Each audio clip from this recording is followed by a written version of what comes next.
Hi everybody, welcome back to my channel. Yes, I'm at work, so before I get started, this topic is about, should women be submissive to a man? Okay, I know you guys heard plenty of others' opinions about this, but this goes along with the series that's on Stars called P-Valley. Okay, so just to catch you on, we are on episode. Well, we are on season 2. We are on season 2, episode 6, Savage, and I really started getting into the show about like last month. I just seen little snippets of it on my Instagram or all my social media outlets. My friends were talking about it, and I was just like, okay, let me tune in, let me see what the hype is about. And so I love it so far. So I'm going to tell you briefly of what the stories are about. So it's basically about, if you haven't seen season 1, I would recommend seeing season 1. I mean, that's just for everything that I do. I have to start from the beginning to even continue on, and you should do that so you can know the characters, you can know the plots, you can know what's the whole gist of the show. And so once I had that, so basically P-Valley is about, it's not just about a strip club and about strippers, it's about morals, and it kind of reminded me of American Horror Stories, of how every season has its own plots. Okay, so season 2 is more so spiritual. Okay, it's more so spiritual. And season 1 just introduced you to P-Valley, which is the strip club. And P-Valley season 1 introduced you to who the cast were. Okay, so which brings up a confusing topic for me, which was Coach. Okay, so it reminded me of Fresh Prince with Aunt Viv. We have a dark skin Aunt Viv, and then we have a light skin Aunt Viv, and I'm just like, wait a minute, this is not who I think it is. This is not who I think it is. Is this Coach that was on season 1? Because first of all, Coach on season 2 is older and age-wise, and he is a brown skin, light skin tone. And in season 1, Coach is young and is dark skinned, and in my opinion more handsome than the Coach in season 2. So the whole entire time I was like,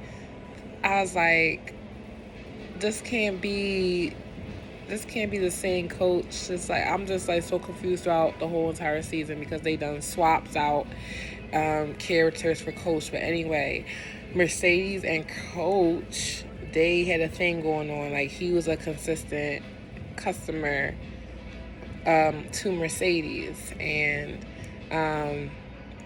this is where I get into the submissive part. Like, I don't want to tell you guys the whole entire story, the story behind P-Valley. But I'm a just, for those who this is, I guess this video is for those who are tuned into P-Valley, and that is on season 2. If you never seen P-Valley, then you're lost. You wouldn't even know who I'm talking about, who I'm referring to. Okay, but I just gave you a brief description of what P-Valley is. So it's basically about these dancers that are trying to find their way into the world. They're trying to find they're trying to build a foundation for themselves. Okay, that's just how I see it as. Okay, so anyway, So Coach and Mercedes, as you know, already have a situation going on. So this is where this is where the topic gets a little intriguing. So should women be submissive? So Mercedes and Coach had a written agreement that they was going. Coach is a married man. He has a wife. So to spice up their relationship, they bought Mercedes in, and you guys know what that means. Okay, so Mercedes was supposed to spice up their marriage, was supposed to spice up their relationship. Throughout that whole ordeal, Coach's wife has became fascinated with Mercedes experience. Okay, and so she wanted her to herself without Coach, and so later on down the line, when he came back from his business trip, he came back to a surprise that he was unexpected of. He's thinking that him and his wife was going to go into this Mercedes experience together, and she went behind his back. He felt like she went behind his back.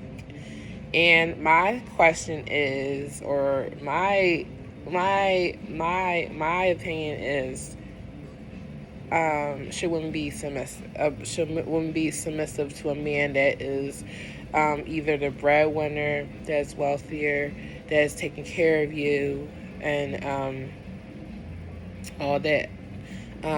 We learned in this episode that Coach has not taken interest in his wife's hobbies or his wife's career path or his wife's interests. Like, she's a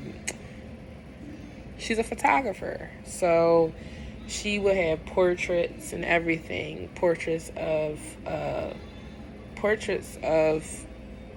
she would just have portraits around the house, and he wouldn't even take notice, but Mercedes did, and that's what brought Coach's wife closer to Mercedes. How can you not know your spouse? How can you not know your spouse? You're living with her. You're living with him. You're living together. So, and it seemed like Coach had that entitlement because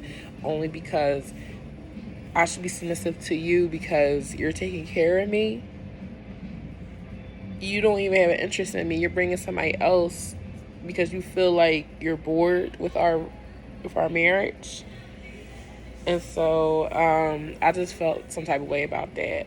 And in that scene where he was surprised and also felt belittled, in my opinion, also felt kind of, upset and demasculated, he would felt like, how can you go behind my back and sleep with this? In his words, how can you sleep with this? How can you sleep with Mercedes, okay? How can you sleep with somebody that we brought into this relationship that means nothing of value to us? It's just something to spice up a relationship. And the wife was like, she took an interest in me. She actually is not just about spicing up a relationship. She actually took an interest in me. She said, how would you know that I don't like women? Like, you are so self-indulged in yourself that you don't take an interest in me. And Mercedes stood up for her and was like, yeah, like, how? Why wouldn't you want to be invested in her dreams? Why wouldn't you want to be invested in something that she loves and you care about this person? And I just felt some type of way about that. Like, I feel like being submissive to a man, in order to be submissive to a man, he not only has to have value and be the breadwinner or whatnot, but he also has to take an interest in you and what you want to do and what you want to do with your life. If you love that person, and just being submissive, it baffles me, especially if you lost emotional contact with that person, if that makes sense. But but the beginning of the episode, no, the beginning of the season, well, with this episode, Autumn Night, Haley and Andre, like, I have so much respect for Andre with so much that he been through, and him trying to have some type of ownership. He wants to be so important. He wants to leave a legacy, and I respect that. But Andre is like, he keeps getting stepped on by Autumn Night, okay? And her character is just annoying. Like, she is just delusional. Like, I just feel like she wants to get rid of the pink. Okay, she don't want the pink around. Like, she used people for their benefits. And like, Uncle Clifford, I'm just like, Uncle Clifford, like, you are the last of the generation that has the pink, and you cannot let Autumn Night take over. Like, and I just don't like how Autumn Night is involved in the politics of Chuckalissa. Like, I just feel like, and I feel like it'll be more self-explanatory when season 3 happens. But I feel like Autumn Night should have kept her character. You know, get to the bag, get the money. You know, I feel like her character could have went either way. But I just feel like Autumn Night and politics. I mean, like, I feel like every human being should, you know, have some type of opinion, or have some type of, be somewhat into politics, but not for her character. You know what I mean? Like, now I feel like, now that her and Andre are kind of a thing, well, they are a thing, that that her character has to be involved in just politics, when really I feel like too, I kind of understand, because the pink is Chuckalissa. Like, the pink is Chuckalissa. Like, everybody done been to the pink before. Like, I'm talking about, like, every generation done been to the pink. Like, so the pink is Chuckalissa. Chuckalissa is the pink, so I understand, but Autumn Night better not get rid of the pink, because that is the whole show, you guys. Also about this episode, we find out at the end that Mercedes' daughter is pregnant. And really, Mercedes and her sister, although they've been going back and forth, so she can get to know her daughter. Mercedes feel like she didn't have the time that she wanted, because she was, she did have her daughter. She was all about teen pregnancy. So Mercedes was, got pregnant at a young age, and her sister was old enough to get custody of Mercedes' daughter, and Mercedes wants to have that connection and build that bond with their daughter that she didn't get to have because she was a teen parent. And other than that, so we find out that, Mercedes' sister is spiraling out of control slowly, and I still don't understand that. I feel like the person who created the story should have really explained into detail what's going on, because I still don't understand what's going on with the sister. we know that she is becoming or was or still is an alcoholic. We find out that maybe she lost her job, and maybe because she lost her job, that's why she's spiraling out of control. But she's losing sight that Mercedes' daughter, her niece, is out here in the streets, and she got pregnant. So Mercedes, it ends there, and we don't know what's going to happen after that. That's why I had to, like, catch you guys up with the series, or if you guys are with me, you guys understand. Because the next episode come on tomorrow, and I can't wait to find out and just be shocked about, like, what's going to happen next. What can happen next? Like, so I just wanted to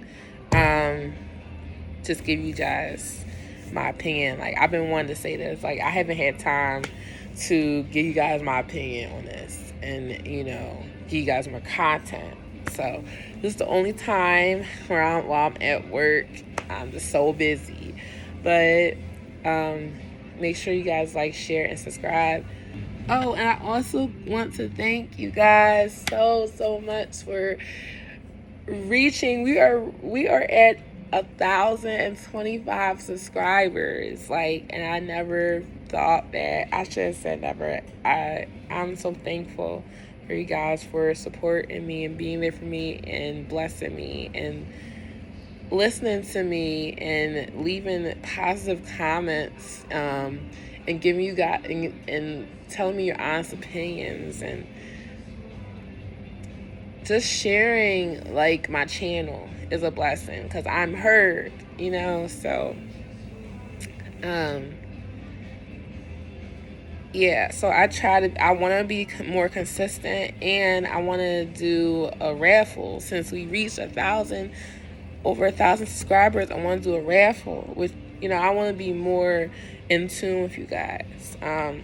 Also, I will be having a Savage X Fenty Haul 3, and this time it's going to be live. Okay, so you guys can tell me how you feel about the garments I pick. As you guys know, I pick Rihanna's top picks. I try them on for you. I am a plus size model, so you guys will get the full in effect. And I feel like going live will give you guys that. Okay, so make sure you like, share, and subscribe. Okay, to the channel. I'm going back to work. My lunch break is over, so this has been real time. Okay, love you guys. See you guys soon. Bye.